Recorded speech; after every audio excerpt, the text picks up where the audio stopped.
right. Well, it's an honor to be here with Steve Snyder, translator. I guess the first question that I wanted to ask you, the first question that comes to mind is how did you come to be translating Ogawa? I think I'll give a disclaimer first and say that Allison and I had dinner, a wonderful dinner last night, and had the same conversation we're about to have now. So all of this is going to be, in some ways, artificial in that sense, and the dinner was really delicious, so that I'll have flashbacks. As I said last night, I guess I was saying that because I'll preface everything.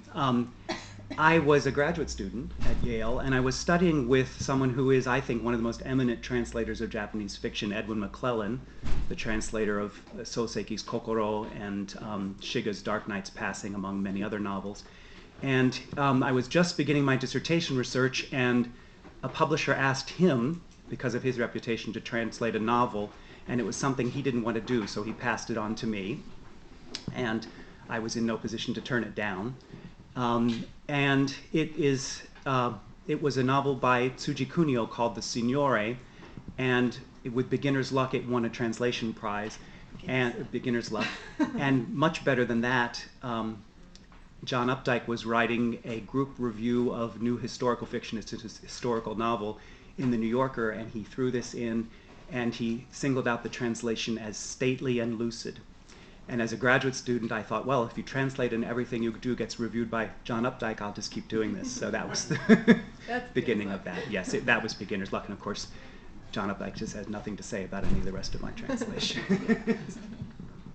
Wonderful. But how is it that you came to Ogawa? I mean, how, so you have, Professor Snyder, you are, the chair of the department at Middlebury, and you've translated various well-known Japanese writers, but I guess, we wanted to talk about Ogawa, in sort of the Ogawa as she's being translated, she's being presented to American readers. Right, and in many ways it's an odd story, and it's a story. I'm actually working on a book at the moment about the globalization of Japanese fiction, and it's in some senses an ethnography of the publishing industry here, and particularly in Tokyo.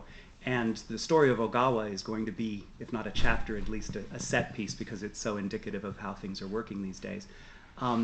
As some of you may know, Ogawa's work has been translated, almost everything she's written, and it's a great deal. I think she has 15 or 16 novels and many volumes of short stories. Almost everything has been translated into French very beautifully by Rosemarie Makino-Fayol, and published in spectacularly beautiful editions, not as beautiful as the Picador editions, I should say, but spectacularly beautiful editions by Act Sud in Arles.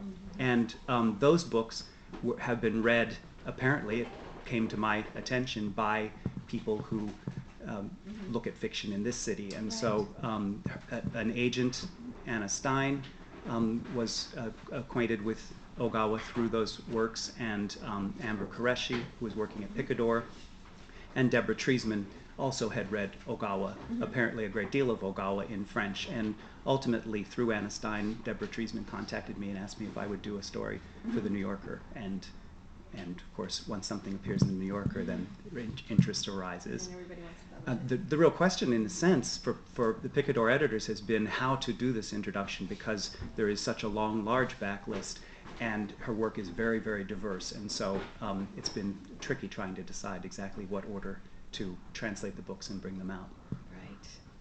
And would you say, in Japan, what's Ogawa's stature? Would you like to talk about that a little bit? Is she, obviously, there's the one obvious comparison that everybody wants to talk about. Right, so right. To know The elephant in the corner is of course Haruki Murakami. Right, the vanished.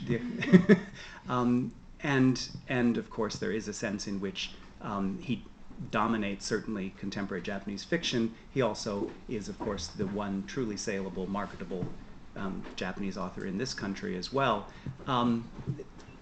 Ogawa freely admits that he was an influence on her work. She's quite upfront about that, and you can certainly see it in certain aspects.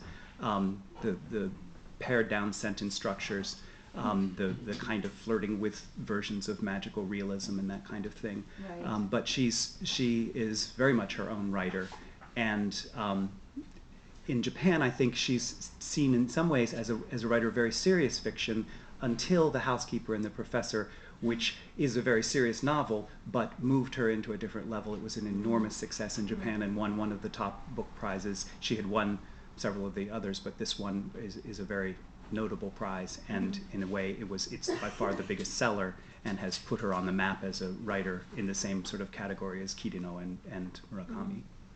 You know, I just have a question that we didn't discuss at dinner last night that occurred to me about gender, actually. I mean, if we're comparing her to Murakami, Yes. and or the other Murakami, both Murakamis and just other writers, but in for instance, in Japanese bookstores, they do separate. They put the women writers or female writers in a separate section. So, does that affect her reception or her stature? Right. That used to be an ironclad rule that Japanese bookstores were divided into bungaku, which is literature, and joryu bungaku, which is women's literature. And the two were never mixed. And I can remember when I started shopping for books in Japanese in the 1980s, you wouldn't find the two collated on the shelf. Right. That's not the case anymore. Mm-hmm. And the genre fiction, for instance, Kirino's work is usually in a new category, a relatively new category called entertainment in Japanese bookstores, which also would include people like Higashi no Keigu. Kirino Ogawa's fiction is really, in some ways, bungaku, or what's called serious fiction, so it would be next to Murakami's fiction. Now, I think that there still are, in the Japanese publishing world and in the reading world, there still is some concept that women writers are ghettoized, but it's much less. There are writers like Eguni Kaori, for instance, who write very, I wouldn't call it fluffy, but somewhat flowery fiction, and Ogawa clearly is not that kind of writer. This is very sort of tough-edged and spare prose. Right. Not flowery, I would say, despite the flowers here on the cover. Right. But the other thing that we talked about were, we started to talk about some recurring themes. As we're talking about her, she has an enormous backlist of books that she's written, and